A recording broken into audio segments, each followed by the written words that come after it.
எதிர்கட்சிகளுடைய நாடாளுமன்ற உறுப்பினர்களையும் அழைத்துச் செல்கிறார்கள். தெரியவில்லை. இந்த நிலையிலே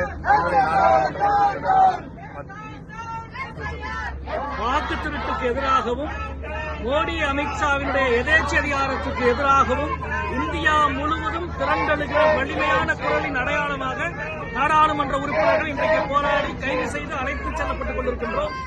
வாக்கு திருட்டுக்கு எதிராக ஒரு விவாதத்தை நடத்தக்கூட நாடாளுமன்றத்தில் தயாராக இல்லாத ஜனநாயக எதிரிகளுக்கு எதிராக நாடே கலந்தள வேண்டும் என்று கேட்டுக் கொள்கிறோம்.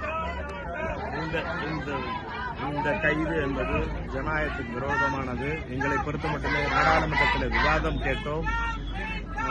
தேர்தல் ஆணையத்தை சந்திப்பதற்கு அனைத்து எதிர்க்கட்சி நாடாளுமன்ற உறுப்பினர்களுக்கும் நேரம் கேட்டோம். இது இரண்டும் தடுக்க மறுத்து இந்த அரசு இந்த அநியாயத்தை செய்கிறது.